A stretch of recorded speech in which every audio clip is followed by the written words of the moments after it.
So, hi everyone, this is Vinay Kumar. So, I am going to teach sociology. Okay, so we are launching sociology foundational course, and this is our orientation session.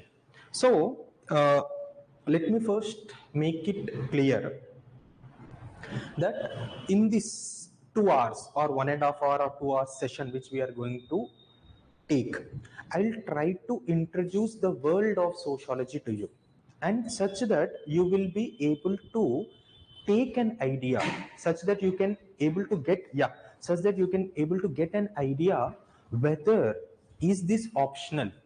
Okay, so we will be discussing about different dimensions. So is this optional a scoring area? Is this optional? What is the relevance of this optional in other subjects? How this optional is going to help in essay? So more often than not, I have seen students face less challenging in these areas. Means nothing but I see that already when you have come to a path of UPSC, you have explored all these dimensions. So what we will be doing in this session is more, I will, as it is an orientation session, some people might be listening to this lecture for the first time. So let us make sure that we'll emphasize this session from the scratch. Okay, if at all a student, he is very new to this UPSC preparation also. Okay, how to approach this examination. Okay, we will also discuss some dimensions in this examination where you can do self-study also. Okay, this orientation will help you to how to do self-study also. Everything we will be discussing. So my session will be less loaded on this dimension, will be more loaded in giving you the flavor, in taking you close to the subject. Okay, so this will be majorly focused. What does we study in sociology? What is the subject matter of sociology? What is the essence of sociology? How sociology has emerged? Okay, before talking about emergence of sociology, we'll be talking about what is sociology also. Okay, what is sociology and emergence of sociology. More than all these issues, I will make sure that I will not venture into the subject as such, but I will introduce the subject. So that we will be doing is, so making sure, this is where this orientation session becomes challenging. Okay, not going into the technicalities, yet you want some glimpse. You understand my point? That is how you see when Rajamouli has made a movie, he want to cut out a trailer. It will be very challenging for the director. Okay, what to be shown, what not to be shown. Okay, but at the end of the day, you want the essence of the movie to be displayed. So I'll try myself.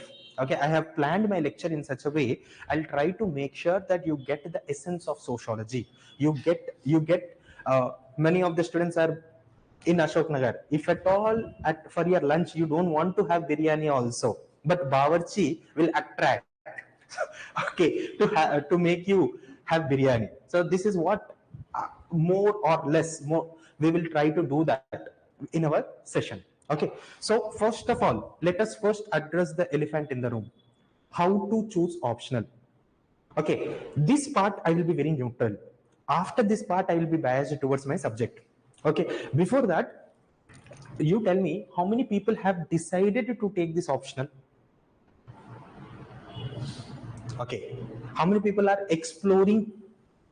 Okay, so you, now my challenge is, these people I have to bring them into the track of sociology. And together, see, there is also when we talk about orientation also, there is also sociological dimension to orientation sessions. UPSC optional subjects orientation we'll discuss in the last. See, like, we'll discuss this dimension in the last. So there are some students who are yet to explore, okay, how, whether to take it or not.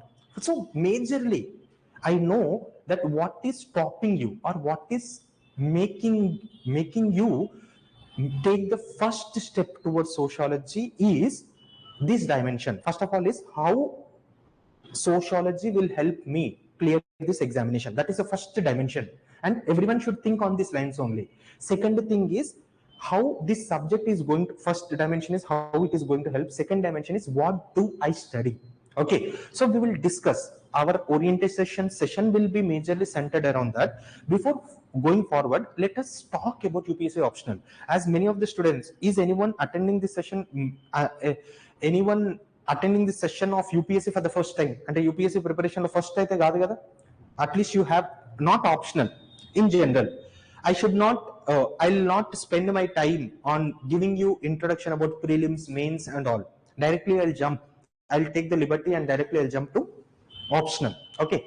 Now, how to select optional? As it is good that some people have decided it. May I know how you have decided? What made you to take this subject? Then I can use this as an example to motivate you, rest of the students. Anything else you want to share? If at all, see, if at all you want to share, it's okay. Welcome. I'm not science background, so I avoid anthropology. Okay. And I don't have any interest on PSR. Okay. And literature also I don't know. Okay. Sociology is somewhat related to Indian society, so it may be helps to me. Okay. Anyone else? Very good. This is how you select it. This is how you come to selecting optional. Anyone? Based on my interest. Based on your interest. You? Based on your interest. Okay. So let us first address this issue for the students who are still tangling between whether to take what optional to be what optional to be chosen. Okay. Now let me make this point clear. When it comes to sociology optional, any optional in UPSC, what you have to do is first and primary emphasis have to be given to the interest, what she have said. Because the reason is, I have seen my students, I have seen my people in my peer group. There are some students who have given 4 or 5 attempts. Yes, there was a friend of mine in the first attempt. He cracked UPSC. That is what he got IRS. In the second attempt, he became IPS. In the next consecutive 2 attempts, he could not clear prelim stage. And in the 5th attempt, okay, he cleared this examination and became IAS officer. You know, you have to travel. These are 5 attempts, but you know, prior people start preparing for 2 years. Means nothing but you have to travel with this subject. On an average, let me tell you, when on an average, a student have to travel with this subject around 3 or 3.5 years, more than 3 years. On an average, when we are talking about aspirants. So when you are traveling about 3 years, you cannot see a real content which is repetitively comedy. Which you want something emotional in your reels. You want something drama in your reels. That means I'm talking about 1 minute video also. It will become monotonous for you to watch a reel of comedy, repetitive comedy for 1 minute. You want some other emotion. Think about a subject where you have to spend roughly around 3 to 3.5 years. That too, at least when it comes to sociology, if you give 2 hours of your daily time, I will ensure that you get good marks. Now, getting good marks is very subjective. Unlike other faculty, I'll not say I'll make you 300. For that matter, this year topper got 291 only. How can I say I'll make you 300? Okay. So, for that matter, see, that is what I'm trying to say, sir.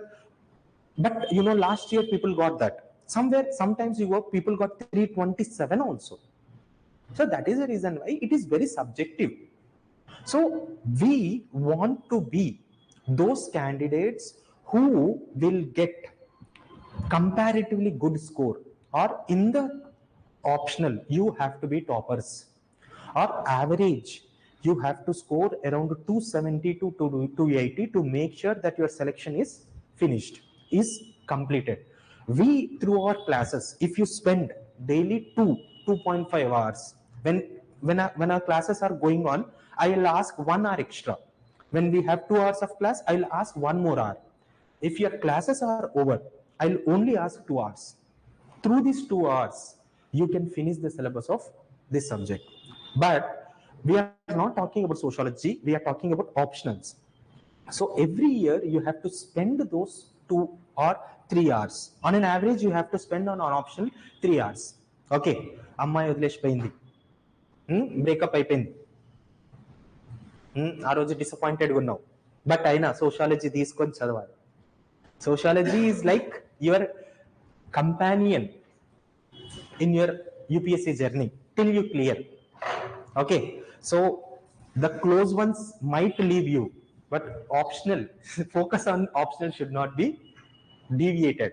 Okay, so that is why I say that you, until and unless, whether it, see, you know, I have seen people, I have seen the journey of UPSC aspirants, successful, unsuccessful, or even fluctuating between success and unsuccessful. I know that they will become successful, but still the time is not right for them.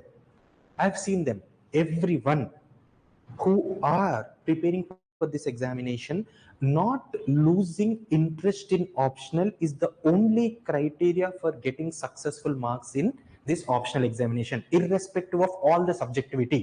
Tomorrow exam sociology evaluation might be tightened.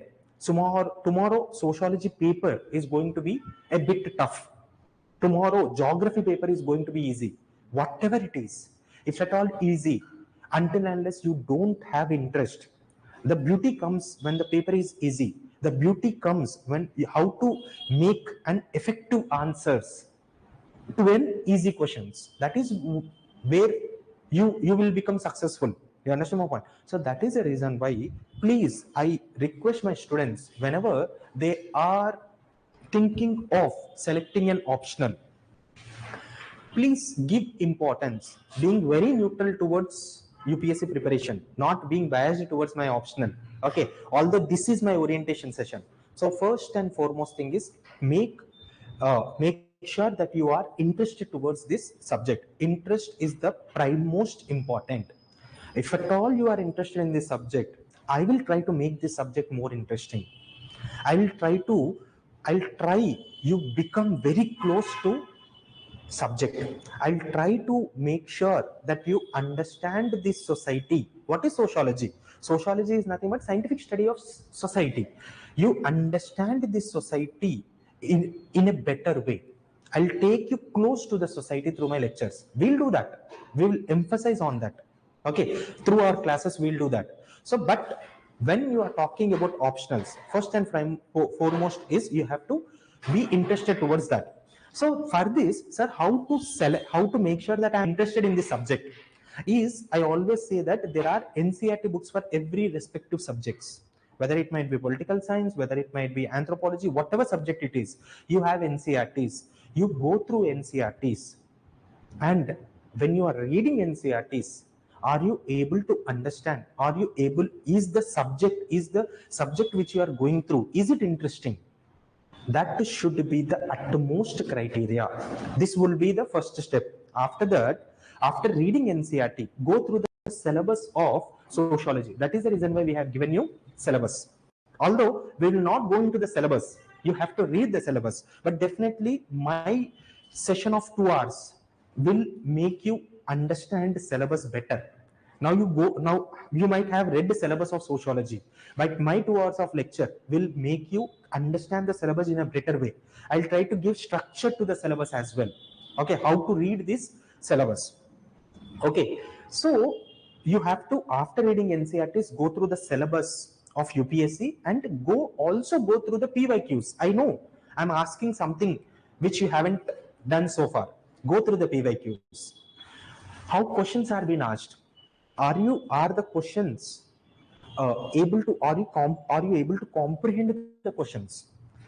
Just by going through your NCERTs, then you can understand whether, then you can make yourself convince whether you have interested in the subject or not. This is the journey which you have to follow when it comes to optional. So this is actually what you are supposed to do. But point is that, sir, we are attending sociology orientation, so make our life easy by bypassing all this process, and by your orientation session tell us whether we have to take optional or not. So I'll try to do that, but my point is still clear. After going through this orientation session also, do that. It will help you better. Okay, definitely my classes, my session, this session will definitely help you. Okay, when it comes to taking optional, choosing optional. But when it comes to in UPSC preparation, how to select optional, this is how you are supposed to do. Okay, so this is the process. This is not the strategy. This is just a process. How, whether the subject which you are going to study, but keep this in mind that I have to study this subject, I have to go through this subject repetitively. It is not that you have to read once. Okay, sir, I have the habit of reading. Yes, you might have the habit of reading, you might, but you might not have the habit of reading the same book twice. Okay, but when it comes to optional, either you have to read a book twice or you have to revise your notes 2 or 3 times. But in your first attempt itself, when you're writing mains, at least we will plan our classes in such a way that minimum 3 revisions are being done, and which is essential to clear this examination, because UPSC is not just examination. UPSC is one of the toughest examination in the world. For this examination, we have to be prepared. Okay, be prepared in such a way how Rajamouli plans a movie. More than that, we have to plan our UPSC preparation, especially with respect to sociology optional. Okay, so now I think that you might have got an idea how to select optional. Okay, moving forward.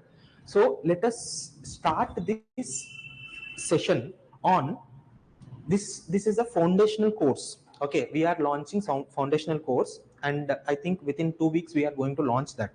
And this session will help you, okay, to choose whether to choose or whether what type of optional will you have to take. So what does sociology includes, what do we focus in sociology? Okay, sir, okay, so the newcomers, everything is okay. So till now what I was trying to discuss is I was trying to tell, create awareness how to select optionals. So you people are new. Okay, you are facing me for the first time. Okay, what about you? Okay, so good. So first part what I was discussing is how to select optionals. Okay, now before moving forward, let me introduce myself. So I forgot to introduce myself. So my name is Vinay Kumar.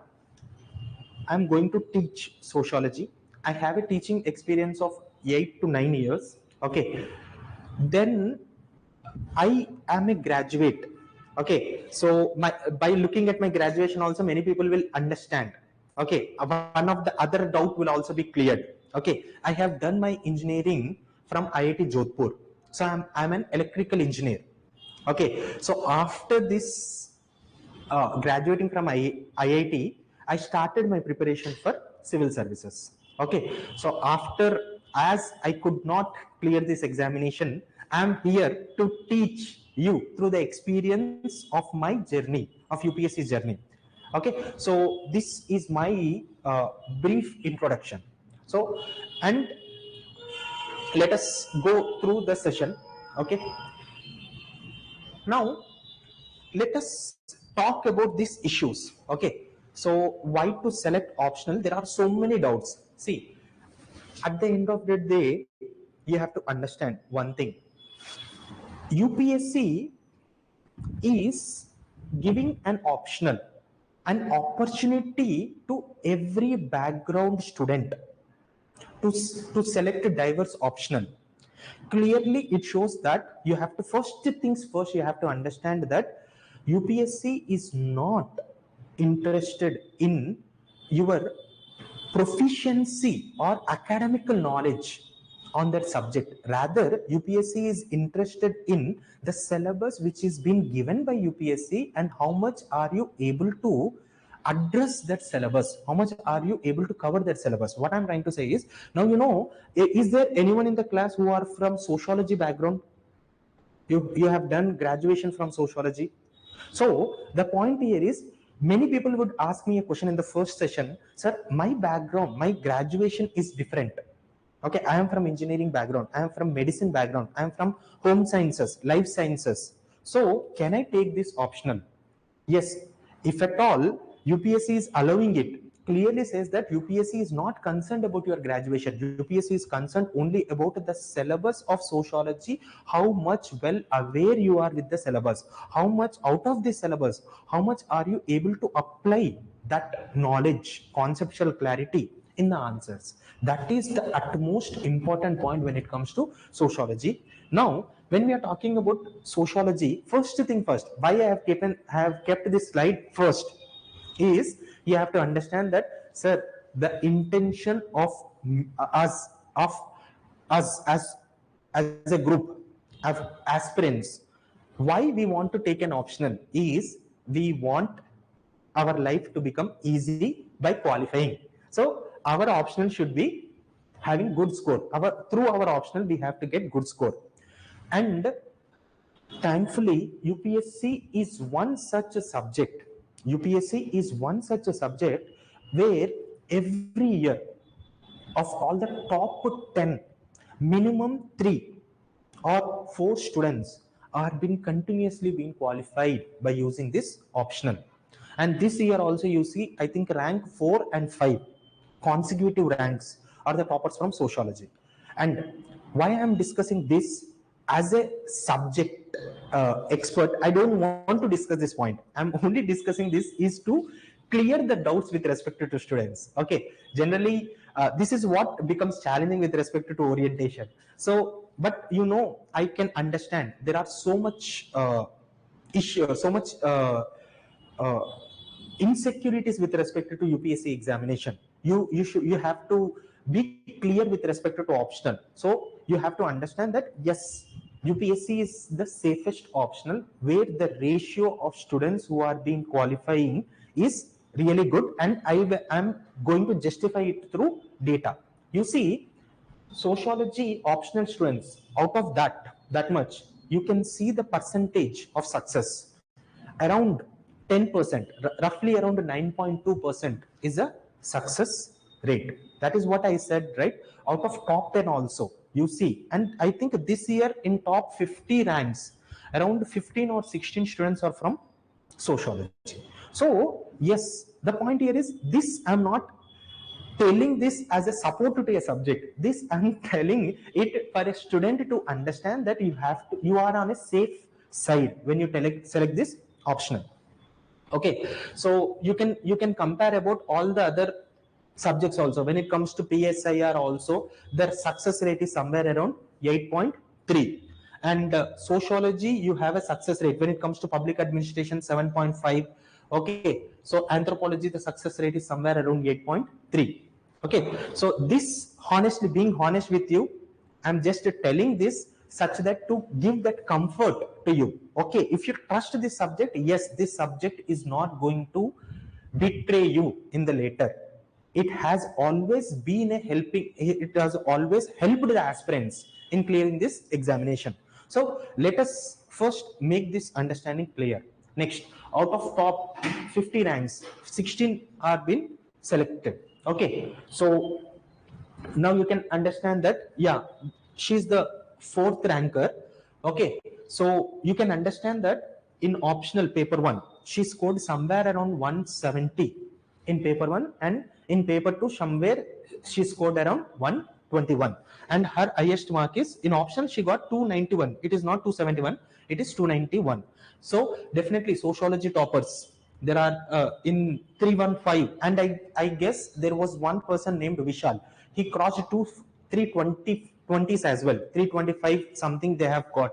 Okay, so this is one thing which I wanted to discuss in the first, because aspirants will look at this thing.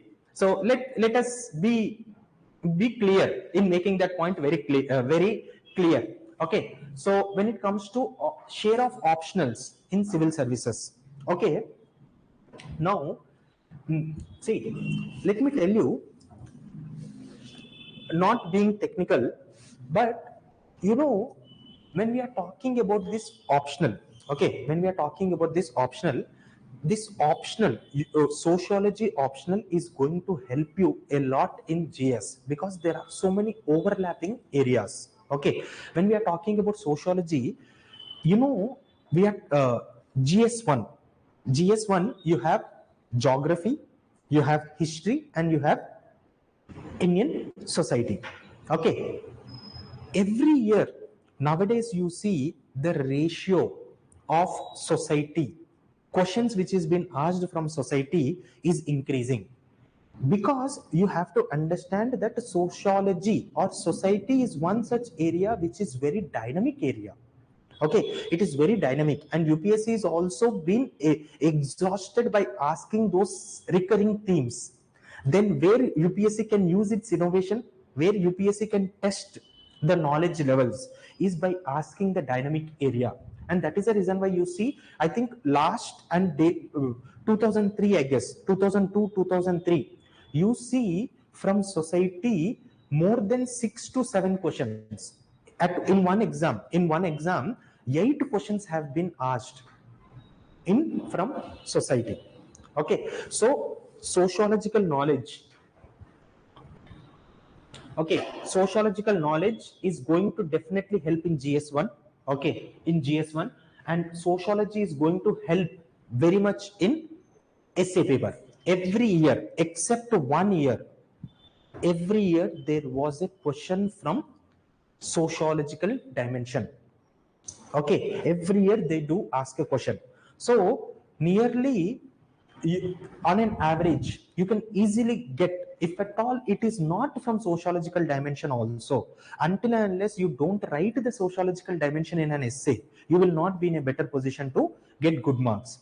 So sociology is going to definitely help in writing your essays better. If not the essay is directly from sociology, definitely the essay, if at all you have a philosophical essay also. In our classes I will discuss that there was UPSC asked the quotations which is used by sociologist. Okay, the major thinkers of sociology. Okay, we have 6 thinkers major. These 6 thinkers quotations were being asked in essay. So definitely in GS1 and in essay you will have this sociology is going to help you. And in paper 3 also, generally many people won't discuss, in paper 3 and paper 4 also you can understand. In paper 4, we are talking about ethics. In ethics there are case studies, and most of the case studies will be on social realities, like a midday meal is being cooked by Dalit woman. Okay, but because as the midday meal is being cooked by Dalit woman, the parents are not sending their children to schools. As a principal, how you would address this is a social reality. Every year you get 2 or 3 ethics case studies based on social issues or social, okay, so social realities. Okay, when we are talking about in ethics also, I have seen repetitive theme of gender sensitization, repetitive theme of socialization.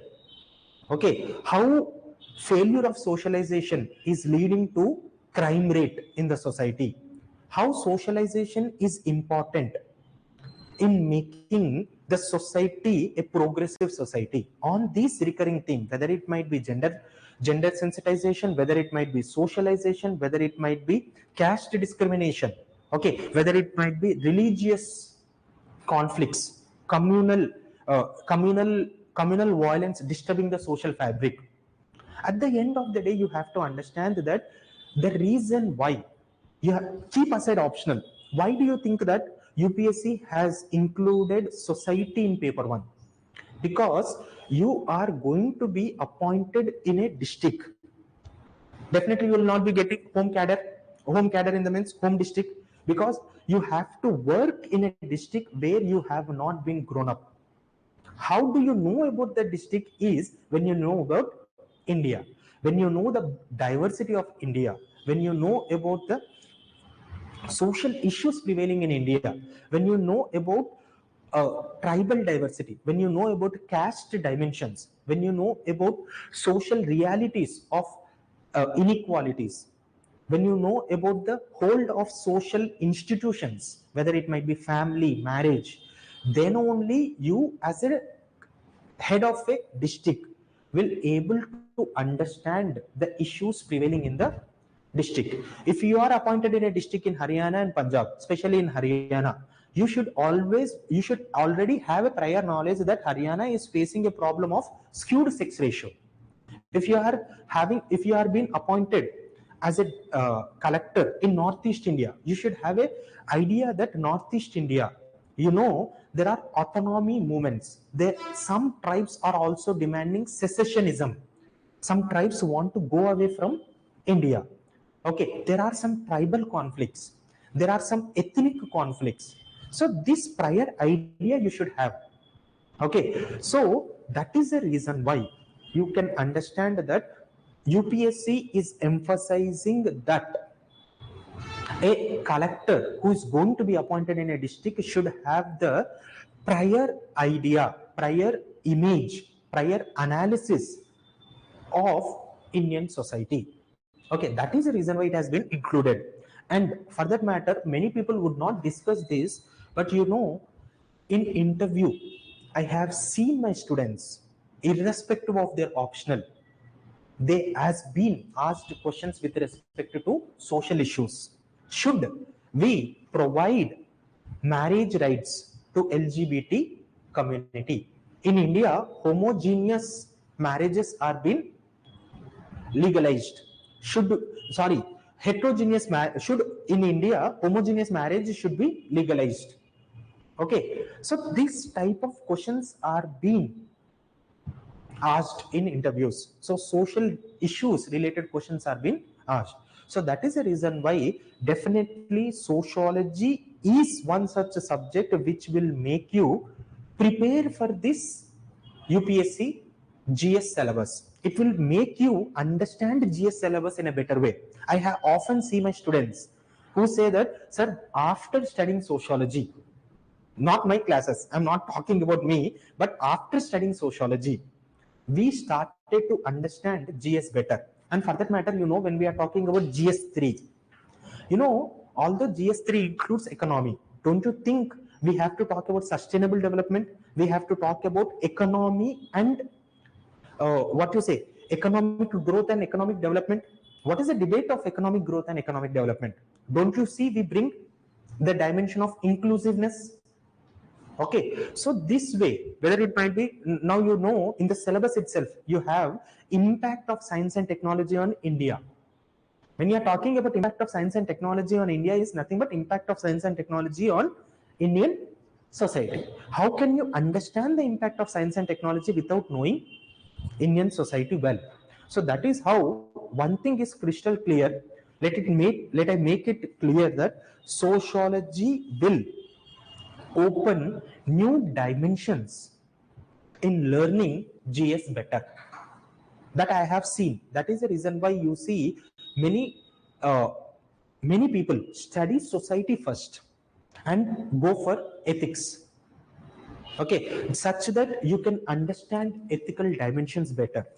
Okay, so this is how this share of sociology in GS.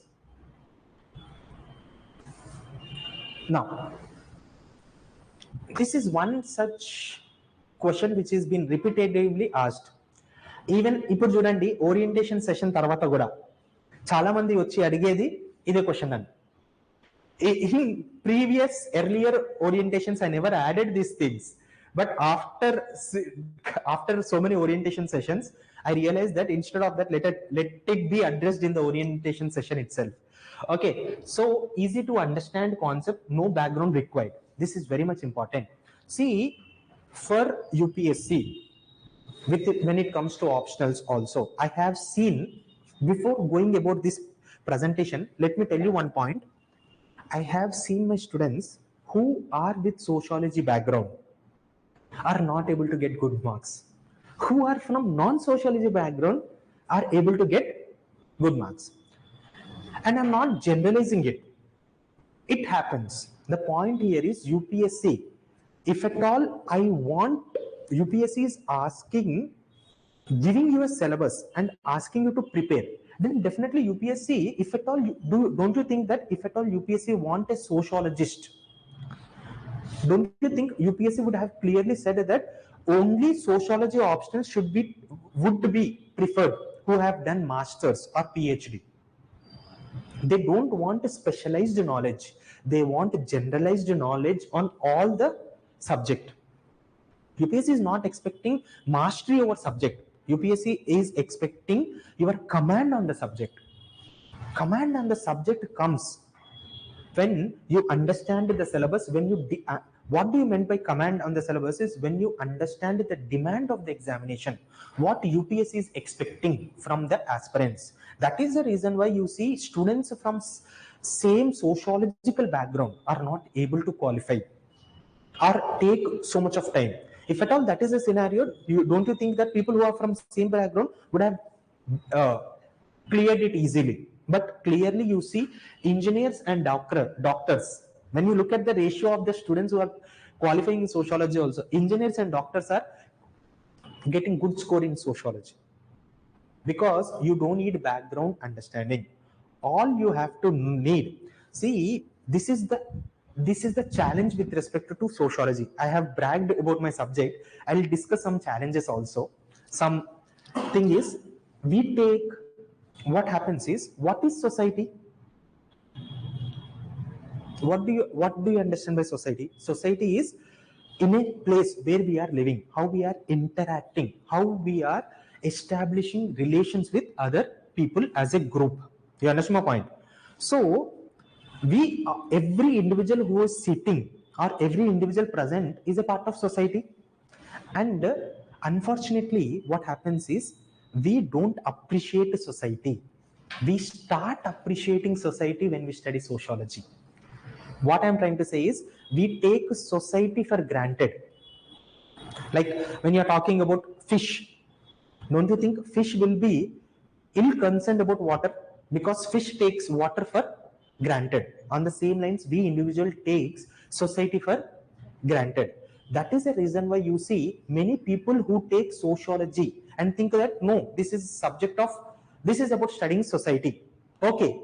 And you see, okay, this is first argument. I'll also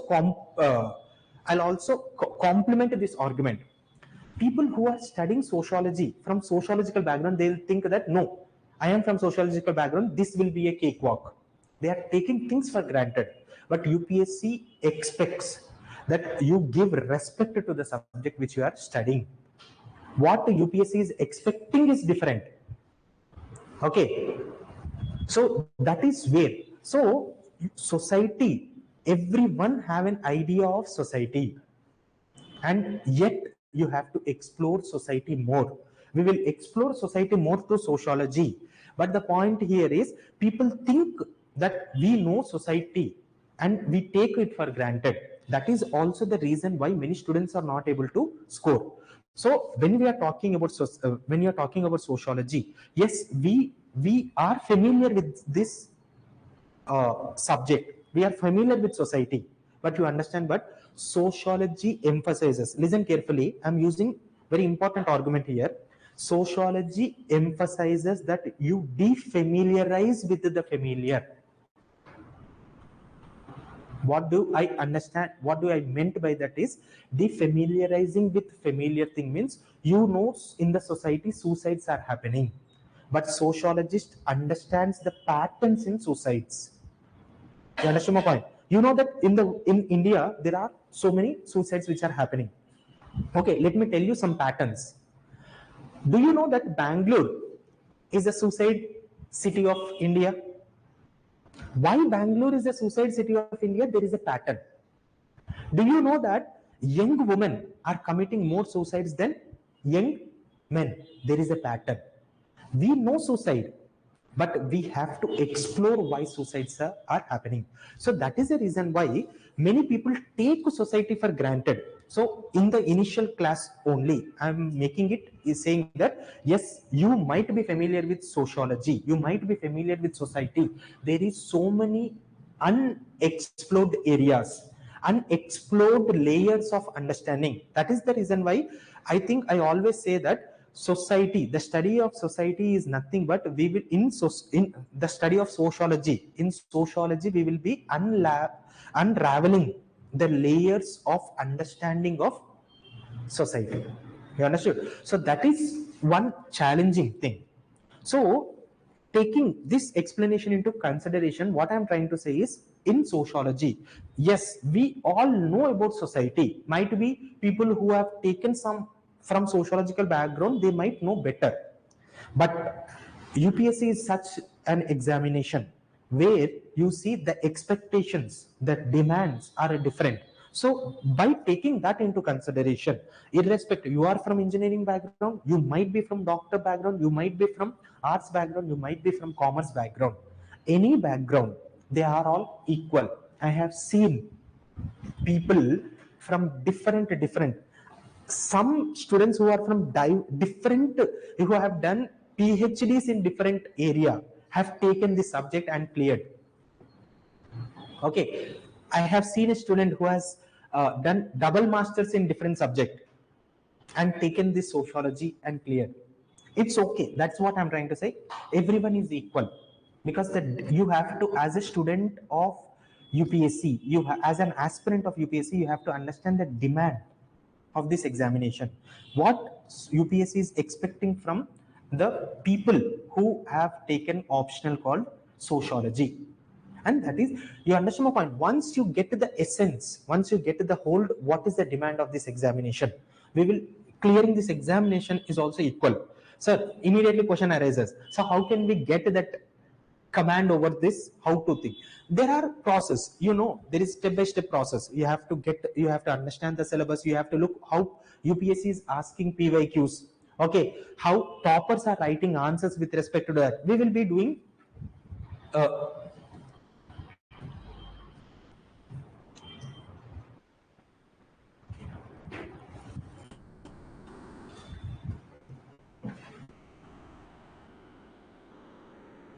okay. Another thing is, when it comes to UPSC, so optional.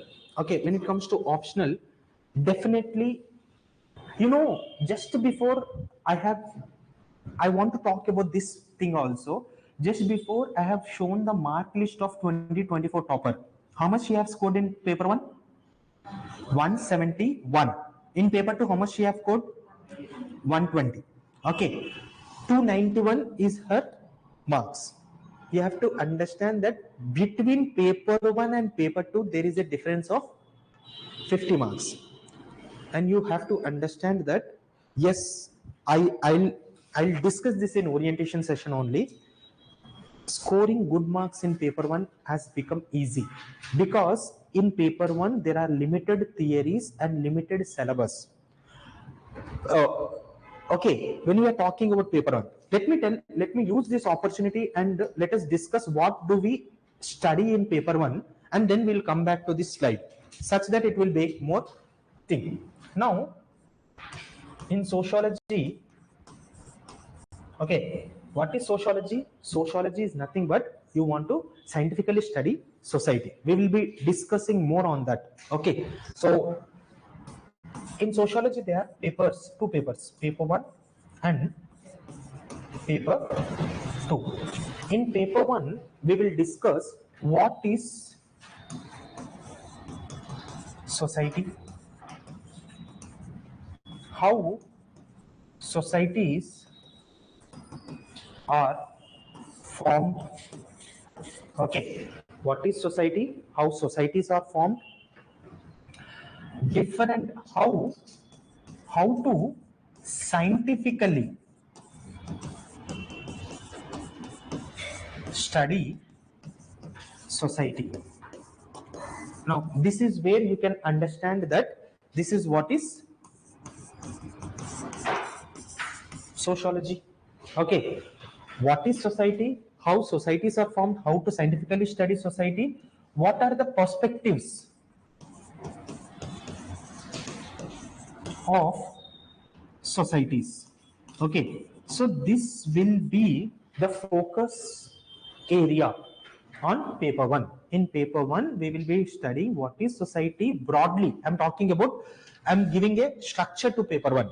We'll be studying about what is society, what are, how societies are formed, or you can also understand that here you can understand that how societies are evolved. and how to scientifically study society and different perspectives of society. Okay, this we will study in paper 1, and we will study this paper 1. In paper 1, I always tell this to my student. In paper 1, you have to understand that sociological thought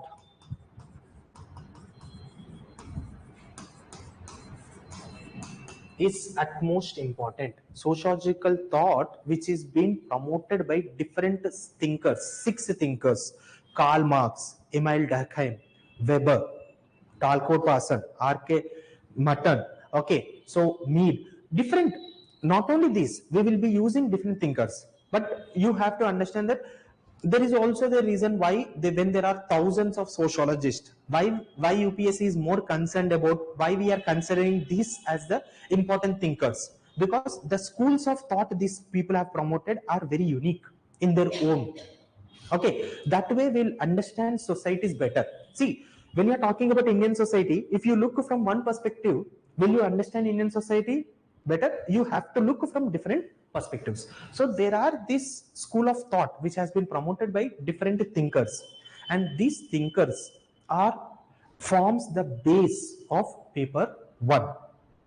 This forms the base of paper 1. If we get the essence of these thinkers, and further matter, in the just next lectures, in the subsequent lecture, I will be discussing the significance of these authors or theories of them are even using now. When I'm talking just now, I have discussed about suicide. Okay, Emil Durkheim have talked about suicide. Okay, talked about understanding suicides, talked about reasons behind suicide. You understand my point? So that is how we will be discussing this. Okay, this will be the paper 1. Comparatively, paper 1 have clearly demarcated syllabus and theories are being chalked out clearly. Now, what does paper 2 include? Paper 2, in paper 1, what did I say? What is society and all? In paper 2, we are talking about the study of the society called India. In paper 1, we are talking about society. In paper 2, we are studying about the society. In paper 1, we studied about how societies have been formed, and in paper 2, we are studying about the society, that is India. And in paper 3, we talk, what is the heading of the paper 3 is Indian society, structure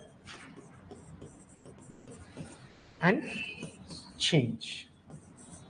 So when we are talking about Indian society, structure and change, so first part in phase 1 or in sub part of paper 2, we will be talking about the structure. We will be talking about Indian society. We will understand. Okay, we will be talking about Indian society, structure and change. We will be talking about Indian society. Means nothing but we will understand different perspectives. Through different perspectives, how Indian society is being studied. Okay, through how G.S. Gure have studied Indian society, how structural functionalists have studied Indian society. You understand my point? So how different perspectives are being used to study Indian society.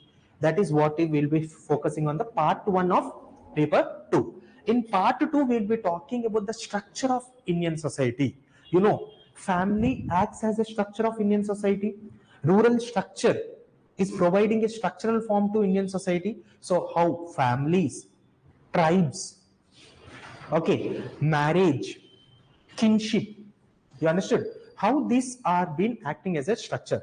It's okay. See, that is the reason why I'm not going detailing into the syllabus. I'm just giving a peripheral idea. Okay. In paper 2, we will be talking about this.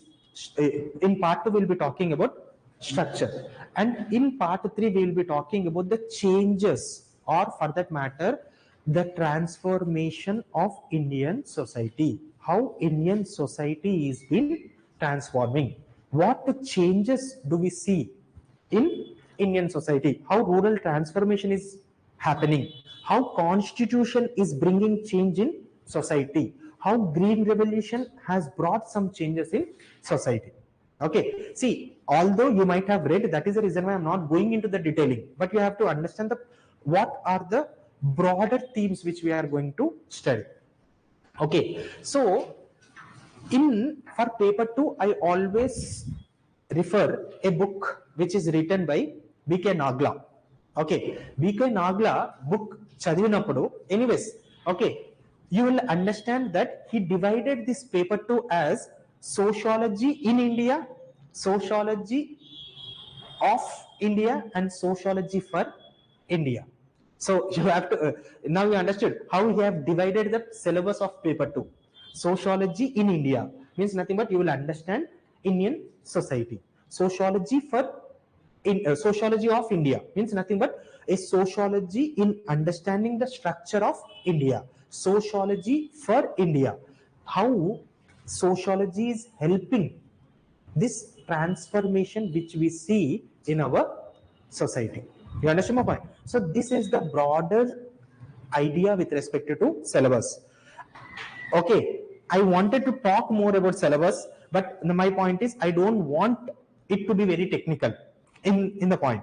Okay, so you have understood what is paper 1 and paper 2. Now one thing you have to understand with respect to paper 1 and paper 2 is in paper 1 scoring has become easy, but when it comes to paper 2, scoring has people are struggling to score.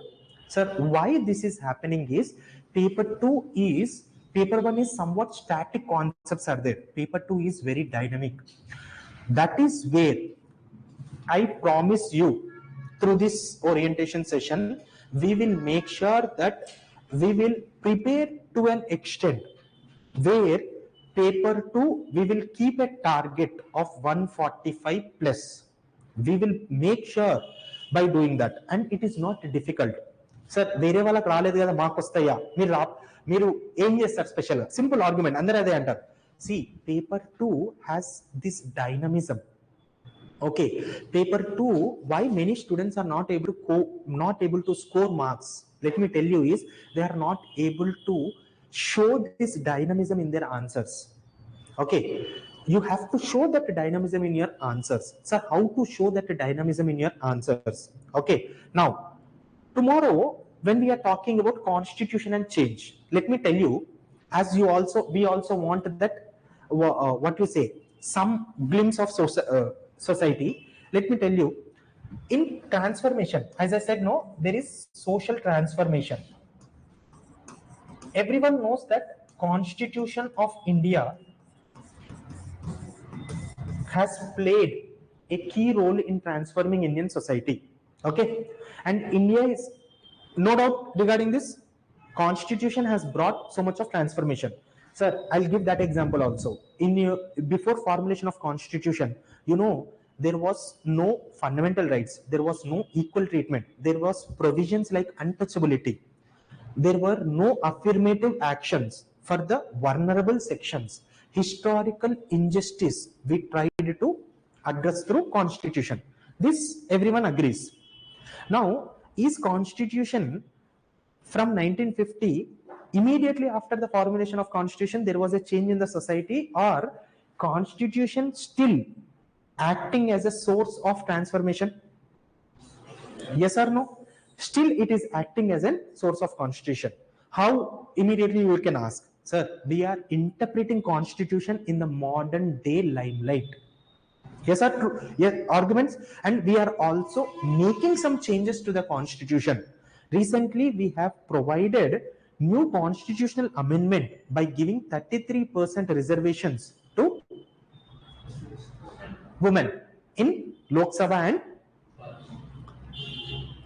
not in Rajya Sabha and state legislative assemblies. Okay, so the point here is, definitely don't you think this provision will bring transformation? Earlier women were not being allowed to work, now we are making them as political leaders. So constitution will definitely bring changes. Constitution has brought transformation. Now, let me explain you this point. Recently in the news, there was an article which says that UK, government of UK, United Kingdom, is planning to reduce the voting age from 18 to 16. Why? What is the sociological understanding behind this? How do you understand this? The point here is, what we have seen is, with the progressiveness in that society, what you have to understand is, people, younger generation are becoming more sense of, showing more sense of responsibility and proactively engaging in taking up civic responsibilities. So UK society realized this, and we are, with the changing transformation, we are making the necessary changes. You understand my point? Definitely this will become a law. And once it becomes a law, now don't you think society of UK will be transformed? And tomorrow many people will say that we have to implement that provision in India. But what is the argument? అసలు ఎందుకు 18 నుంచి 16 years ఎందుకు చేస్తున్నారు అనేది అర్థం చేసుకోవాలి. What is the understanding here is, the younger generation, the teenagers are becoming more vocal about their rights, their responsibilities, more than the people of older generations or middle-aged people. They are showing more sense of civic responsibilities. You can see that although they are not voting, they don't have the right to vote, but before elections many volunteers participated in making sure that people who have the voting rights can vote. Now don't you think, when a society includes the people who are more responsible in an electoral process, don't you think gradually the progress of that society will happen more? Because society will be taken forward by the people who are more responsible towards the society. Yes or no? So this is what is dynamism which is expected in your answer. You have to, whenever there is a question that how constitution or how the laws should be formulated, okay, to promote a sense of civic responsibility. Now I'm saying that from 16 to 18 years you have given voting rights. Don't you see, when a person of 16 years thinks about India while voting, definitely you see the day of voting is celebrated as a festival of democracy. Okay, it's not a festival of a religion, it is a festival of democracy. People will be attaching more towards this concept of democracy. He will be more inclined to be part of this democracy. Tomorrow he might be the person who makes the changes toward democracy. Means nothing but he might make democracy far better. In India, the implementing democracy is not the only solution. You have to democratize this democracy. Means democratizing this democracy means you want this democracy to reach the grassroots. You want democracy to reach grassroots. What is the need of democracy if some nearly 3 or 4 mandals in a district are not able to cast their vote because of geographical factors? Now don't you think a person who understood the beauty of democracy from a young age, he got benefited because of this?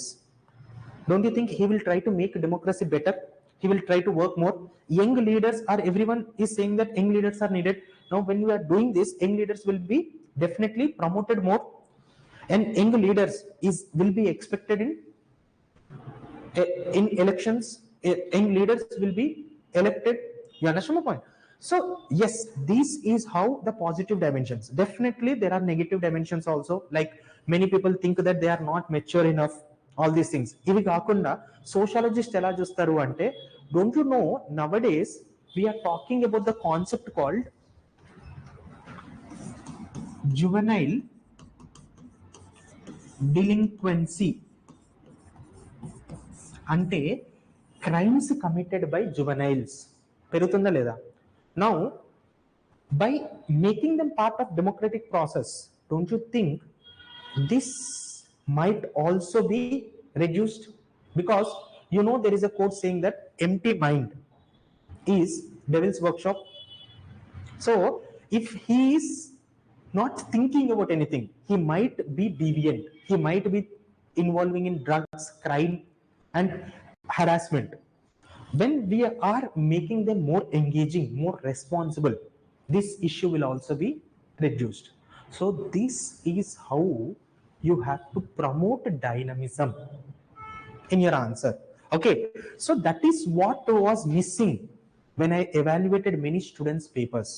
So andu gurinchani I assure you, by by relating, you know, now I also deal with current issues also, so I will make sure that include this current issues in that your answer. See, at the end of the day, I'm not saying paper 2 is current affairs loaded. Paper 2 value addition should be done with current issues. That I will make sure. Yes, at the end of the day, 80% of your weightage comes from static. Hardly 20% will be from current issues. But every mark is important. I have seen a student who got IPS and he won IAS. He missed IAS cadre by 1 mark, 2 marks. Again, they are giving this examination. I think I saw a student last year only. She got 123 or something. She got IPS and she gave attempt for IAS. Giving attempt again is 1.5 years. That too for 1 mark.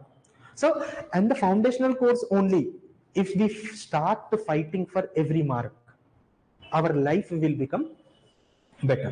Okay, you understood this? So dynamism was missing. That is one of the major challenge. You have to understand that. So now challenges with respect to, yes, short syllabus and uh, okay, short syllabus and clear structure. So we will be, as I said, no, in paper 2 I have given the structure.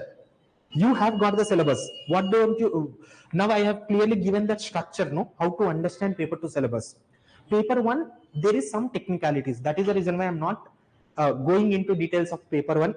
Okay, so we will try to provide structural understanding of sociology. I'll try to relate. And you know, when it comes to paper 1 also, there is so much of integration of paper 1 syllabus. Until unless you don't understand Karl Marx better, you cannot understand Durkheim. Okay, Marx theory has been criticized by other thinkers. How Talcott person is criticizing Marx, how Talcott person is criticizing Weber.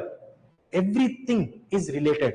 So I'll make sure that we have an integrative approach.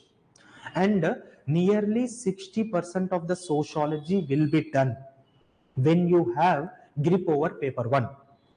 Okay, so once conceptual clarity of paper 1 is been established, we will make sure that applications of paper 2. That is the reason why, what did I say? When it comes to this syllabus, paper 1, what is society? And paper 2 is studying the society, that is India. Okay, so moving forward, let us discuss some dimensions and we'll move forward. So tell me, okay, when we are talking about, so you want the essence, as we are yet to give that essence, but we discuss one example, we'll discuss more examples such that you get an idea. What is your opinion on this topic called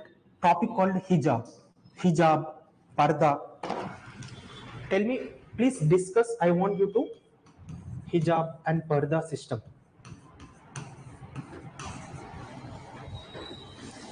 Traditional belief. Traditional belief. Traditional belief. Okay. What else? That should not be compulsory, so it should be a Voluntary. It should be voluntary. It should be not compulsory. Okay. So it should not be. It should not be compulsory, or let me make it, the parda should be voluntary. What else? we have here? Anything else? See, as this is orientation session, okay, I am not insisting on your arguments, but our classes is going to be interactive. Okay, and one thing I always say that in my classes, some students are well versed with my style of teaching.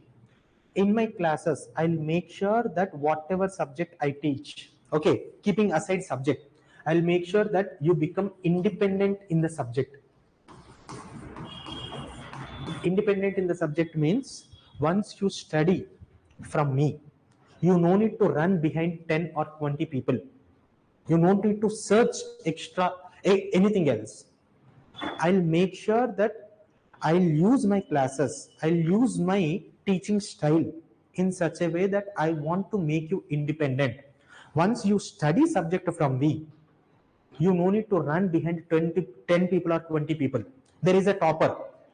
You no need to run behind him what you have done specially.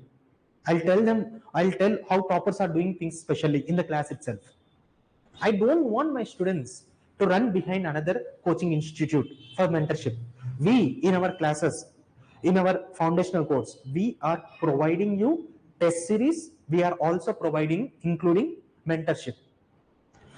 Maximum, I'll extend this optional in such a way till the last class. 90% of your preparation is done, not syllabus. 90% of your preparation is done. Okay, I'll make you write notes, I'll make you write answers. See, unfortunately, what I have seen is after 2 attempts also with aspirants, they are not able to understand the difference between notes and answers. This is the reality. There is a difference between notes and there is a difference between answers. I have seen students writing answers as notes. Yes, when see, everyone will listen to my lectures or listen to any lectures, any faculty, but content is going to be the same. The presentation should differ. You understood? So answers is going to be the same, but answers should not be similar. You understand my point? There should be change in structure and all. So how we are going to do that, we will do in that classes. Okay, so I want my students to make sure that they become independent by the finishing of this course. Second thing is, I want my student develop an understanding in this subject such that when I teach some subject, I'll not be satisfied with understanding.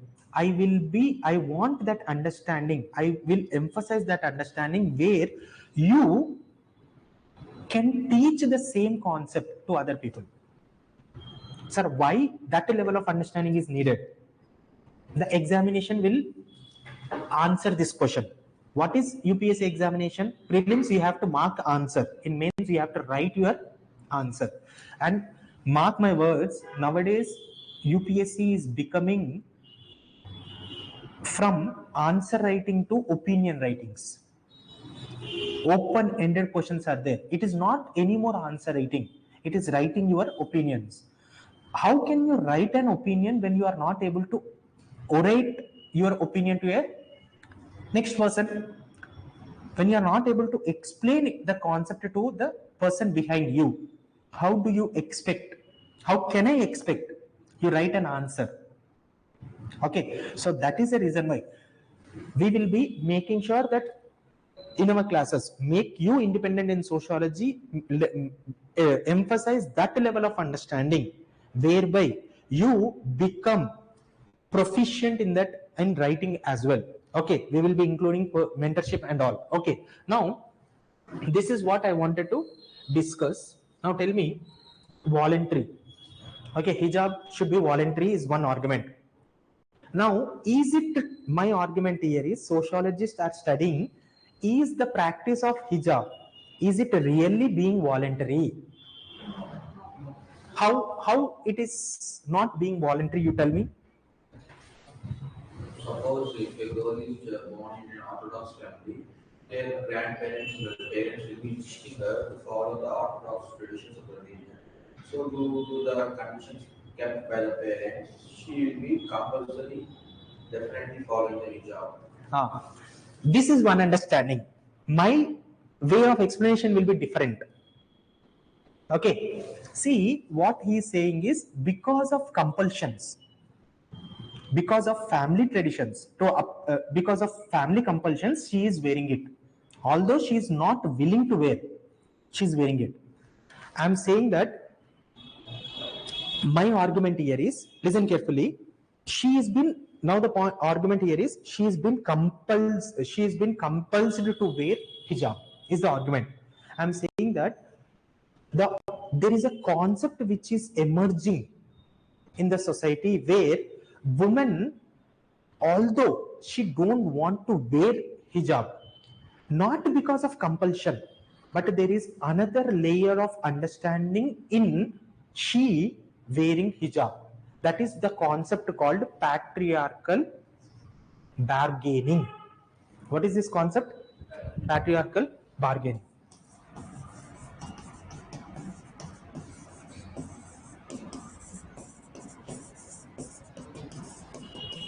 First, as I said, we will be going from the scratch. No need to worry. What is patriarchy? If someone don't know, patriarchy is male domination in the society. The authority is with men. Okay. Now, remember that the person, the father of the family is head of the village. Okay. And definitely, you know, in India, traditionally, head of the village exerts control over entire, not only family or an entire village. Now you know the daughter is not interested in wearing hijab or parda, both. I'm being gender religious neutral here. You know, in India Hindu women also wear parda. Okay, so parda or hijab, woman is not interested, but father want his patriarchal domination in the society. Now what is happening, what is been observed by sociologists is women want to experience safety, want to avail her freedom, want to avail her educational rights, and want to work or want the share of power. For that, what she is doing is, woman is negotiating with the men of the family, saying that, okay, you want me to wear hijab or parda, I'll wear it, but you should not stop me from sending school or college or workplace. What is happening here? A form of bargaining is happening between men and women. Woman is bargaining her rights. That is what we call as an patriarchal bargaining. You know, in India, hijab or parda is happening. Meremantunnaru voluntary ga avutundi. But behind this voluntary, there is another layer of understanding. Yes, she is voluntary, but it is not voluntary because of force. It is because there is another layer of understanding that she wants her rights. So, patriarchal bargaining is a strategic negotiation done by women within the patriarchal setup. What is that? Patriarchal bargaining is a strategic, okay, strategy used by women within the fold of patriarchy to gain her rights, to promote her security, to get her own share of power. Can you give an example of patriarchal bargaining apart from this parda or hijab system using this same understanding? Now we understood what is this? Patriarchal bargaining is nothing but it is a strategic bargaining, strategic negotiation done by women within the fold of patriarchy. Listen carefully. Here in patriarchal bargaining, woman is not directly questioning patriarchy. Sir, you can understand that, but patriarchy is wrong in the society.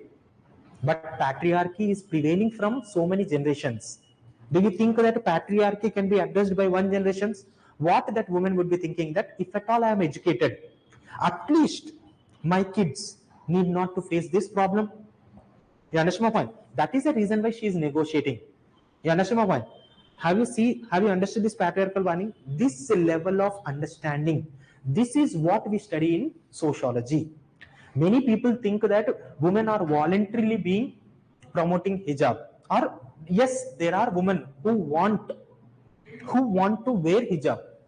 It is her right.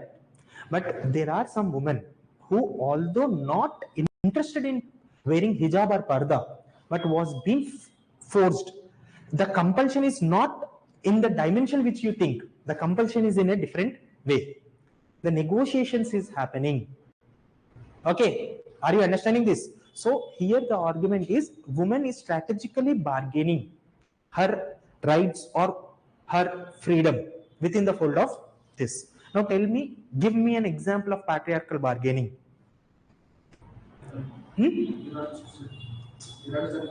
Iran country's law. Okay, women wearing parda system because they want to go to colleges.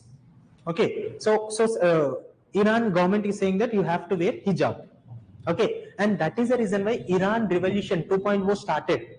When a woman said that I will not wear hijab, she was being killed. In police have killed her. That is when Iran Revolution 2.0 has been started. Islamic Revolution in Iran 2.0. Okay. Anyways, if you don't know that also, it is okay. But you understood this concept of patriarchal bargaining. Now, can I tell you that promotion of Sarpanch Pati is also a patriarchal bargaining? Women becoming Sarpanch, but the key center of power is with men. But woman is happy being the symbolic head. Although the center of power is not with women, but she being symbolic head. Okay, that is also patriarchal bargaining. Let me tell you, let me try to explain this in a clear way. Okay, see, I promise you that my lectures will be loaded with contemporary examples, and my lectures will be loaded with local examples. What I have seen is, many people are teaching sociology, but they are not using the indigenous example, and I will be using based on our traditions, based on our cultures. Okay, already some students who have attended me know that the examples I use. And to take society close, take you close to the society, I have to use the examples which is relevant examples, not only contemporary example, relevant example. Now let me tell you the example called, what do you understand by the song called U Antava Mama? A song చెప్పండి. what ఆ lyrics గురించి చెప్పండి. What is that lyrics which is talking about? Let me tell you why you know that song has been famous. Okay, music బాగుంది, అదంతా పక్క పెట్టి, when you look from sociological perspective, చూడండి, that lyrics is talking about how men objectify women. మొత్తం lyrics essence అది. Men will objectify women whatever she wears. This is what is done. The song is talking about objectification which is done by men. Now this is what is your understanding. What else we can understand here is, we can understand the layer of patriarchal bargaining in this thing. Can anyone take privilege and take this opportunity and explain this? Try to decode the patriarchal bargaining in this. Think. Okay, so let me tell you.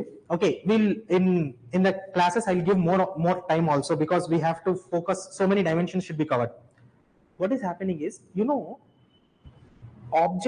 the song is talking about objectification of men, objectification of women by men, and it is questioning that objectification, it is taunting that objectification. and it is saying that men objectify.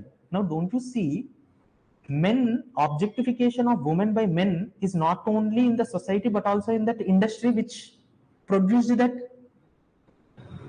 Yes, clear? That industry is also there. Means nothing but objectification of women is done by the movie industry. How that movie industry is doing objectification of women? Perfect example is special numbers or item songs. Why do you think that many people oppose item songs? Why do many women activities criticize is they objectify women? You are talking about objectification of women by men through the song, that too by item number. Item songs are questioned in the society because you are objectifying women, and that song you are using the same item number to raise the issue of men objectifying women. Now let me tell you what is this patriarchal bargaining is. Samantha used this opportunity to raise the objectification of women by men by using the same platform. How objectification is being done, and creating a fame for her, first thing, and creating. Why do you think that objectification of women is happening in film industry? Who is doing that? Men. In film industry also there are men. This film industry is dominated by men. Men 10 సంవత్సరాలు చేయకుండా cinema చేయకుండా next year cinema చేసినా hit అవుతుంది. Women, if she don't do a movie for 3 or 4 months, she will be called as an outdated. Now you understand the patriarchal bargaining. She is highlighting that she is using this same platform, and she as a lead actress is using this platform and creating a space for her in the male dominated film industry. You understand my point? What is that? She's not questioning directly the patriarchy. She is creating a space for herself. If at all she don't do that, she will not be called a lead actress. You understand my point? So this is how you have to look into patriarchal bargaining. This is what is the essence of sociology. అర్థమైంది కదా? Have you understood this example? My point here is, yes, item numbers are nothing but objectification. You do objectification of women. She choose that, and she highlight the objectification of men done by women, and using that she gave one of the best number, and she marked her, what you say, she carved a niche for herself in the Tollywood industries comparative with top heroes. You understood? So that is what is patriarchal bargaining. Patriarchal bargaining is you are not directly questioning patriarchy, but you are negotiating within the fold and creating a security power. Obviously after who antava aa song tarvatane kada you see she got offers all over India. చాలా వరకు seasons, చాలా వరకు she got offers. Means nothing but she became the pan Indian actor, irrespective of actor and actress and hero. You understand my point? She carved that niche. That is what is there. We know that movie industry is dominated by men. In a men dominated industry, you want to establish a place for yourself. This is how you do that. Okay, so this is what we will be discussing. This is what are the different layers of understanding society. Okay, so although it is technical, I hope that I tried to simplify that. And I know that this is bit technical, but I want, see, point enti ante meeru sociology ela select chesukovali ante em chaduvutunnaro telvali. Simple point enti ante chaala mandi kotta untaru, option syllabus chusina ardham kaadu. మరి sir ఏం చదువుతాం sir అనేది question. So this is what we will be learning. This is what is the essence of sociology. Now tell me, let us discuss other point also. Why do you think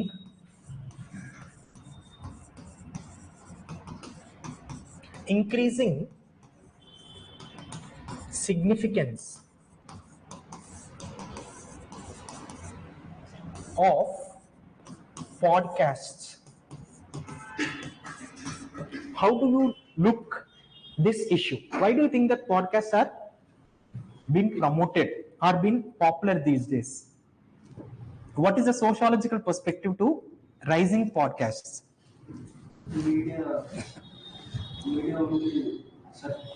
Media is giving prominence to so-called important issues or so-called media is only promoting those issues which media want.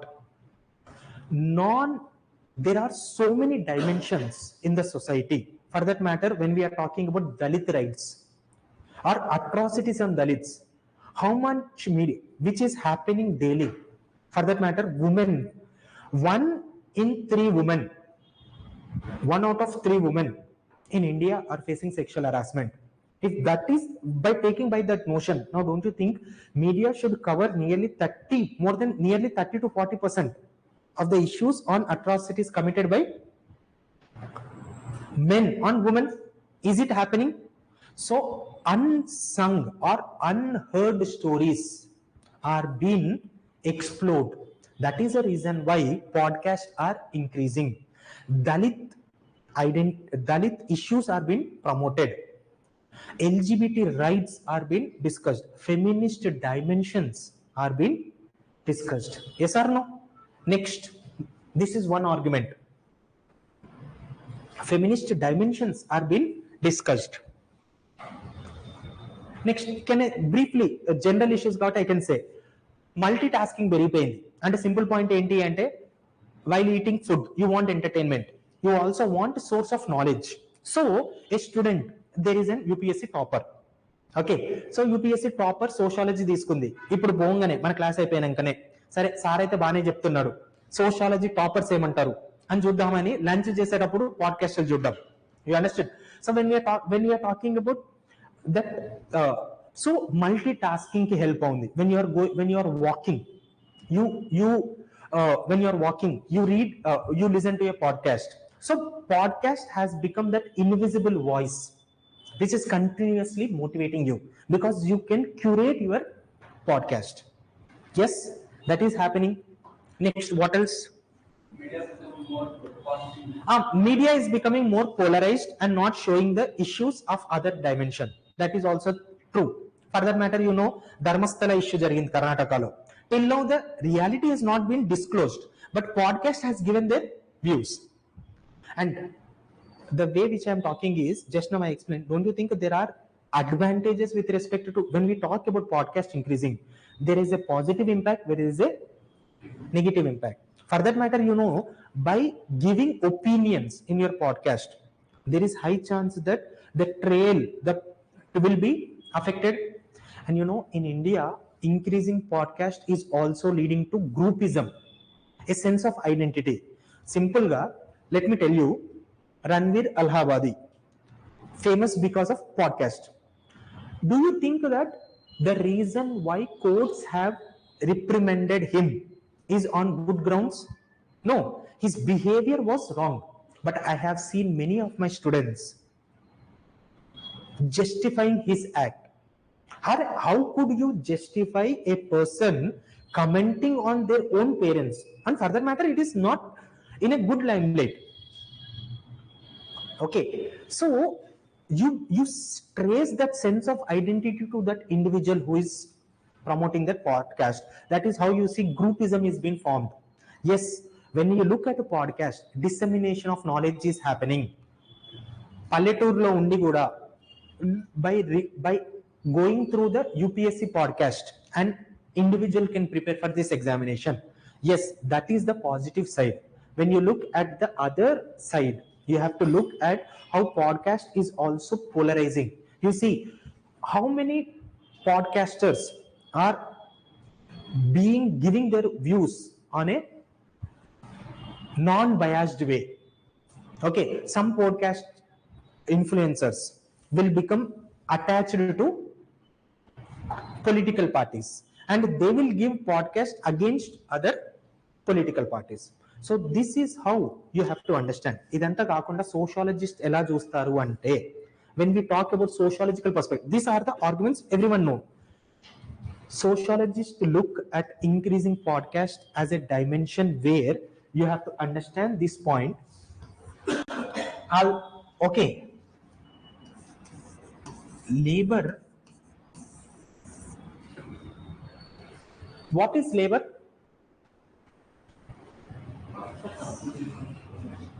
తక్కువ జీతం పనిచేసే work ఉంటే finish చేసేవాళ్ళు. You want to finish a work, you hire a labour. So Karl Marx also talked about labours and working class. Okay, employers haves versus earners అందరికీ తెలుసు. When we are talking about labour, okay, till now no one have talked about labor taking the form of data or digital content. Labor ఏం చేస్తుంది? Labor will provide you digital content. Labor ఏం చేస్తుంది? Labor will provide you wages. Okay, labor get wages for the work they have done. But you have to understand that sociologists have realized that data or digital content has become labor. You are selling digital content. In podcast, what are you doing? They are selling the digital content. Don't you see, just before podcast you will have an advertisement, in the middle of in the podcast you will have an advertisement. Let me tell you how this digital content is becoming as a labor. Okay, point enti ante no one except a sociologist will understand this dimension. We think that how people earn money is through labor or services, but no one who would have imagined that a digital content is earning money, and podcasters are earning huge amount of money, then software engineers, then hardware engineers, nuclear scientists. Why do you think that you see YouTubers out of nowhere are started buying Mercedes Benz? Because this thing. So emergence of digital content as a labor can only be understood when you look from a sociological platform. What is capitalism? This argument is understood? అర్థమైంది అందరికి? Any doubt? My point here is labor means nothing but if you are taking a plow and going into a field, that is labor. If you are going to an industry, you are putting efforts, that is a labor. But we see the emergence of labor, new form in the society లో transformation ఎలా జరిగిందంటే digital content has become labour. Okay, next, sociologists also observed that what is capitalism? Capitalism is increasing entrepreneurship and company form. We see that rising podcast is seen as a new concept called platform capitalism. Platforms are promoting capitalism. Okay, once platform became famous, I was a podcaster. Because of me, this platform became famous. It has subscribers. Now immediately when I go, do you think that platform will lose significance? That platform will bring new one. So capitalism lo em jarugutundi? Hard workers, people are working hard. Okay, workers are being exploited.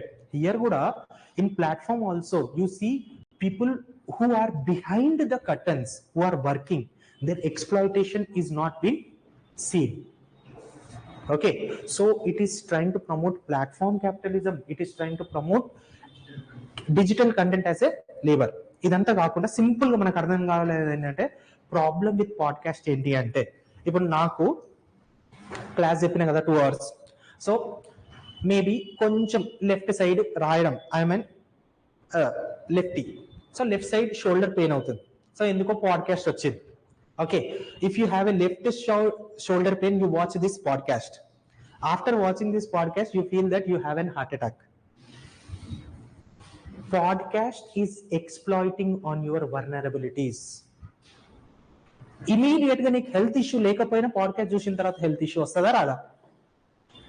So podcast is you understand my point? No one except a sociologist study this. how your vulnerabilities, and mental health, because of podcast, mental health has been came to limelight. People started discussing openly about mental health. Now don't you think many people, మీరు చూడండి ఆ podcast start కాగానే మధ్యలో mental health గురించి మాట్లాడగానే app advertisement వస్తుంది, and they will say that you have to install this app. If you have the feeling that you are feeling left out, or you have some mental issue you feel, you install this app, and app install cheyagane they will ask 5 questions. Okay, in that 5 questions they will say that no, you have more chances of mental issues, immediately purchase this program, this product, your mental health will be solved. Is this happening or not? And then మీకు UPSC coaching institutes కూడా ఏంటి అంటే, if at all lecture జరిగింది అనుకోండి, shorts teacher చెప్పిన only beautiful expressions అవి చూసి మా దగ్గర ఈ quality of teaching every day ఉంటుంది.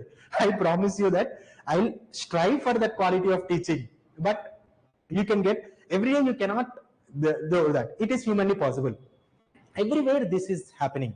So podcast, increasing podcast sociological significance, have you understood? So this is also, you can look this what you say, sociological dimensions everywhere. Okay, in many example you can give different examples as well with respect to this. Okay, so sociological dimension, when we are talking about cricket commentary also, what is the sociological dimension? Simple point, are when betting apps promote చేయడం, that is also okay. But in cricket commentary you can understand the gender discrimination clearly. Why should a woman player be compared with men player? She fought like she fought like a lion. ఇవన్నీ కనిపిస్తున్నాయా లేదా? So you are promoting that gender neutrality is there. Women commentary should be on gender neutral lines. Okay, everywhere. That is what, once you learn sociology, once you get accustomed with sociology, you will look this society. Okay, that is the reason why through this example what I want to say is, there was a sociologist, okay, Peter Berger, said that sociology is nothing but new eyes to the known world or known content. What is sociology? New eyes to the known world. In the world is new, is known, but you are looking from a new perspective. That is there, I said that defamiliarizing with familiar. Okay, so as we should not take society for granted, to understand this society better. Okay, so this, now I hope you got the sociological essence as well. So what do we study? Okay, what is this patriarchal bargaining? So there are so many things, that is what I said. No, when you look at these issues, whatever we discuss, whatever issues which is happening, also sociological understanding. And you, let me tell you, as being very honest, I want you to see, I don't want you to disappoint you. In the first orientation lecture there might be students who are more in love with this subject. That is the reason why I to an extent went detail. Okay, but this detailing, basic arguments will be there. It will not be that difficult to understand. And in our classes we are going to have, okay, what I have seen is many what you say, I don't want this foundational course should be like an coaching. I want it should be like a mentoring, or it should be like a model, and I want your help in this. I want your interaction. We will have a group sessions. Okay, we will have group discussions. We will be engaging. Okay, we will be forming as a groups, and group discussions will be including all the sociological concepts we will be discussing. Majorly sometimes I want you to discuss sociology with me. Okay, I want my students to come take platform and discuss sociology. And now the team who is going to help me, like when it comes to mentorship, I will do that. Evaluation, if at all I am not able to find, Okay, mostly I'll do in-person evaluation also. So when, if at all it is not there, so I have a students who prepared for sociology, they are also going to help. I'll ask them to interact with you. Okay, so we will make sure that these sessions, sociology sessions, are going to be interactive. Okay, now this is what I wanted to discuss. But saying all these things, I also have to discuss there are certain challenges. As a teacher, it is my responsibility. Answer writing is very, it is not complex. Answer writing should be practiced. Okay, how to write answers. Answer writing is major challenge with respect to sociology. And for that matter, let me be honest. Answer writing is challenge in every option. But when it comes to sociology, answer writing, we will try to simplify it. I'll try to tell you the layers of answer writing. Okay, how in an answer you have to write introduction, body, conclusion. That is there. How to give a structure to answers. How to link introduction to body. How to link body with conclusion. How to write different dimensions of conclusion. What is penultimate conclusion? What is ultimate conclusion? How to include policies, how to make your answer unique, how to give a better structure to your answer. This we will be looking. And for that matter, when we are talking about answer writing, చాలా మంది ఏం తప్పు చేస్తున్నారు అంటే, there is an order to answer writing. First you have to write an answer which your invigilator also knows. Okay, write the content which invigilator also knows. Next, you write the content which invigilator might know or might not know. Means you have to prioritize with respect to content what you are writing. So that also we will be discussing. So we will be discussing about answer writing. Okay, conceptual overlap but not direct repetition. Means whatever you have written in GS1, that should not be written in optional. Sir, in optional what you have to write? Only thing నేను చెప్తున్నాను చూడండి, I'll prove it also. GS కి optional answer ఏంటి అంటే thinker పేర్లు, అంతకు తప్పి check అవసరం లేదు. Okay, actually we are running out of time, otherwise I thought of discussing that, but we got carried away in the middle because of all these issues. I'll in the next subsequent lecture also I'll be discussing how to write an answer different from general studies.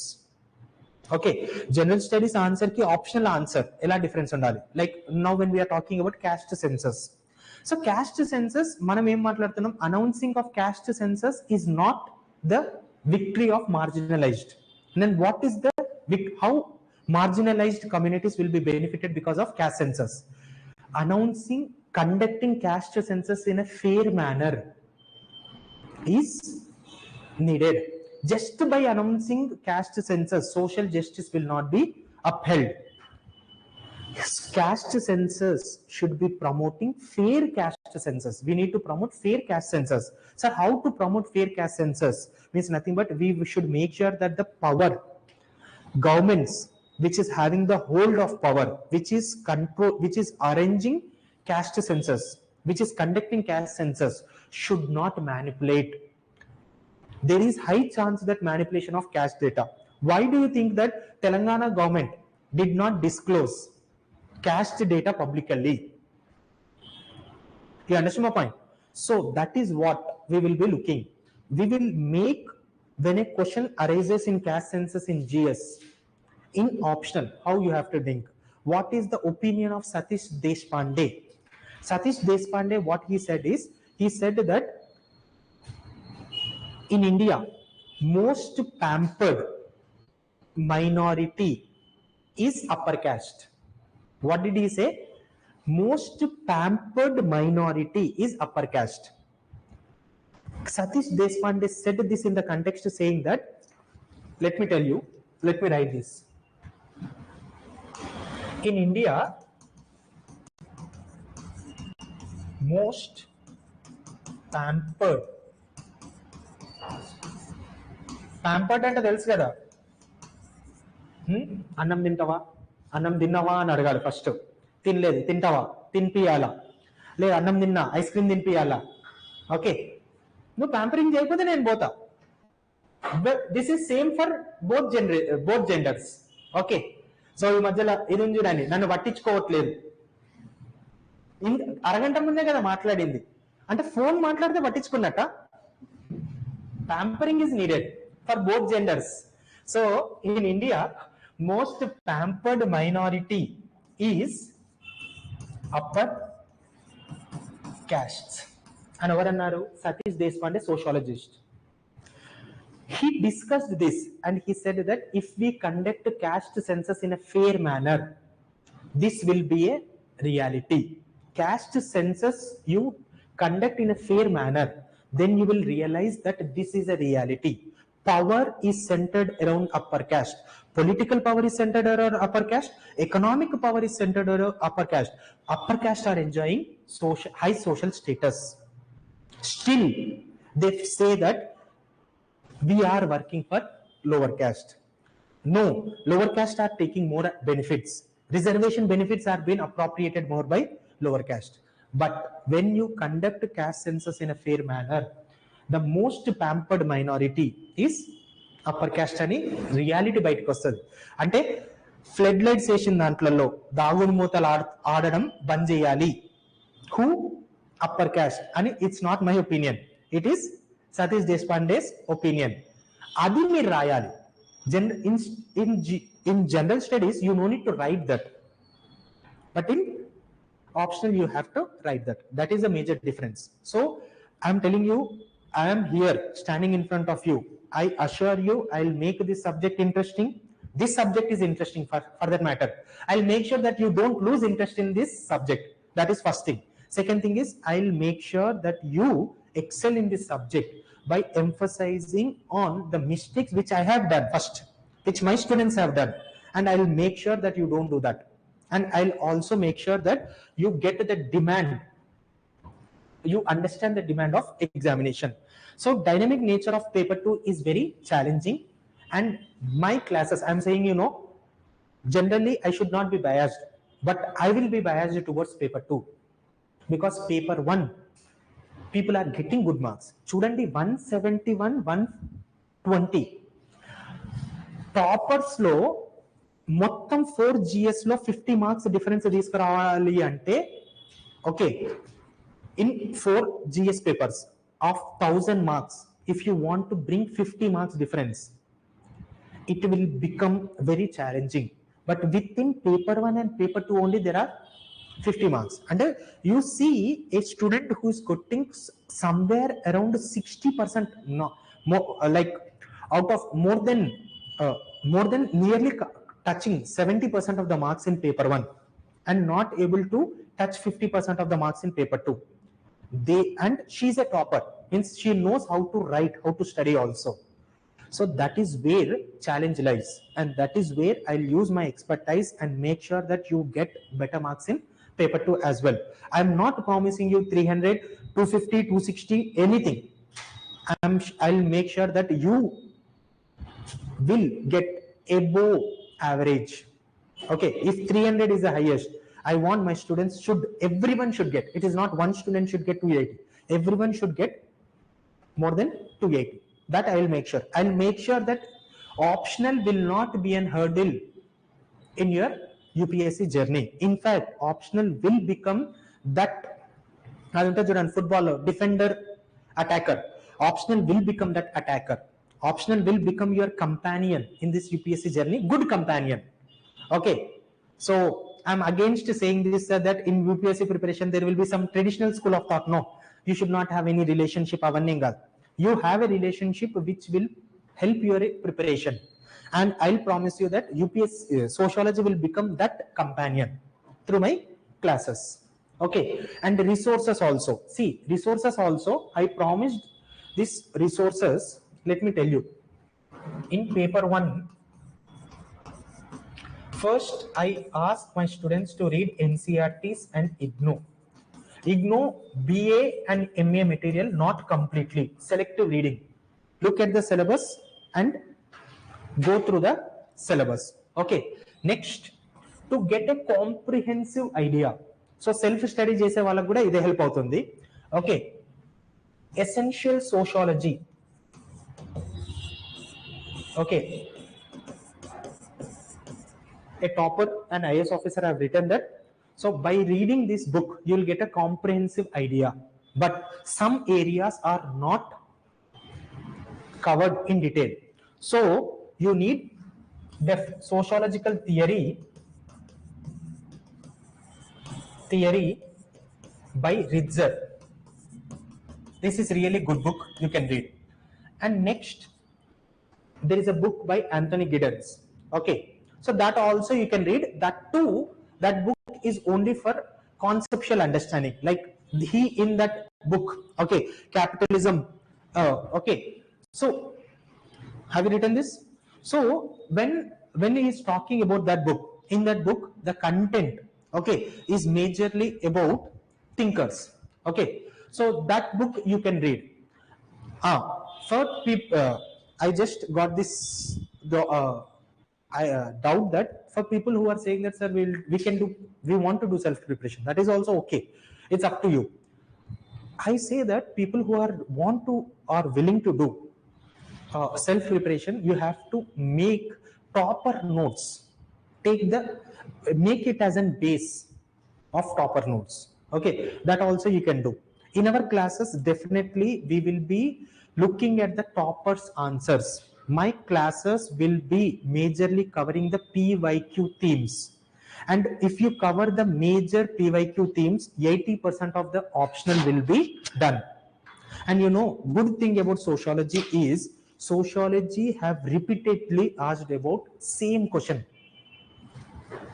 In paper 1 we discussed about Indology. Okay, GS Gure talks about Indology. Every year there is a question on Indology. What is the theory of Indology? Every year there is a question on middle class. Every alternative year, every year there are questions on transformation of caste system.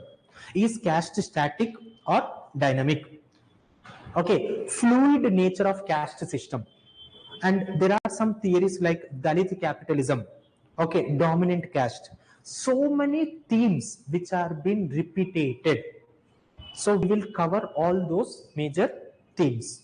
Okay, and majorly syllabus we will try to finish, and we will try to analyze syllabus from PYQs.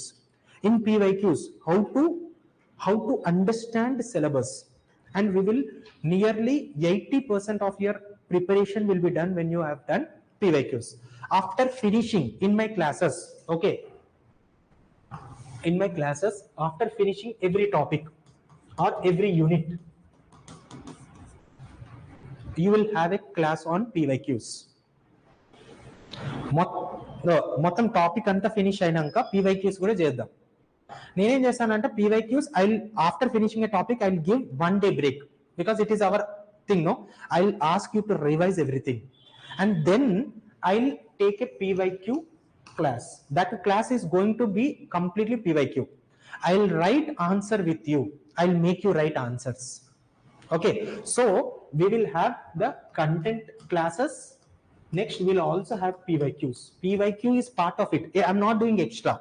Although I'm saying it extra, but just to make you understand. This is not ఏదో మిమ్మల్ని మీ participation చూసి impress అయి నేను PYQ చెప్తానని కాదు. ఎక్కడైనా PYQs చెప్తాను. But I'm talking about the class structure. Okay, and it is very much important.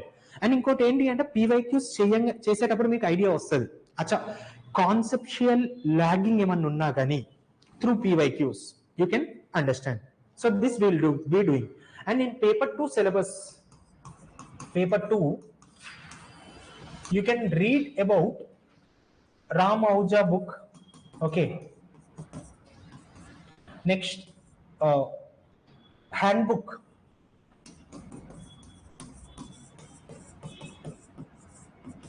Indian Sociology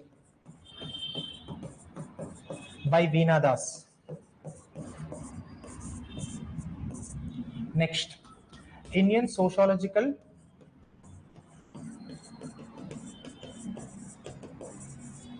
Transformation, I guess, by BK Nagla. Okay, and Modernization of Indian Tradition by Yogendra Singh. These are the books I recommend. But these are the students who want to do self preparation, but who are attending my classes, definitely I will take the content which is needed selectively. I have read those books. I'll make sure that all the major examples is being repeated in our class. I'll give our classes also includes content, means I'll also give handouts. Okay, that handouts we will be, I'll make sure that everything is being what you say, everything, every standard book, whatever content you have, I'll give that. So one thing is, for the students who will take this course, you will get classes, you will get the handouts, and you will have class notes. PPTs use చేసుకుంటూ classes చెప్పినా maximum I'll not use PPT. ఇప్పుడు చూడండి, I'll use the traditional board. I like that model of teaching, traditional board model of teaching I'll emphasize, but I'll use PPT if there is any, making sure that the structure of the content is not missing, and I'll also share handouts. And for you, for the students who are taking classes, class notes and those handouts will be more than enough. Sir value addition అంటే ఏంటి అంటే, చాలా మంది ఏమనుకుంటారు అంటే కొత్త book release అవుతుంది మార్కెట్లో, you have to read that. That is not value addition. Value addition is repeatedly reading your trusted source. I'll give that content. Okay, I'll make the necessary changes to my notes also. You see, from past 4 or 5 years, every year I update my notes. So I'll make sure that you get updated notes. For that matter, you know, topper notes also, if at all, whenever I'm going through toppers, my students, if they have presented in a unique way, I inculcate in my class. I don't have that problem. At the end of the day, I want my students to benefit. Okay, so this is how we will be going through that. Okay, so your our courses includes classes, test series, test discussions, answer writing classes, and we will be making sure that if at all you, now this is June, August initiation. Okay, I know that you are none of you are writing mains.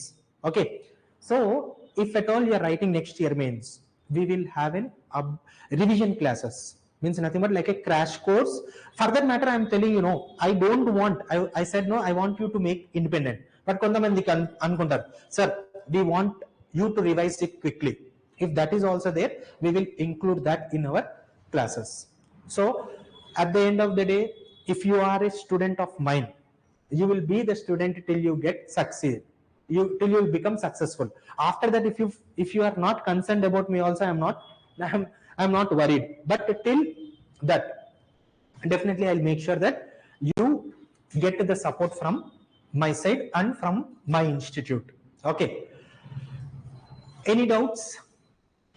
Have you enjoyed today's session? Have you got the idea? I hope at least through this.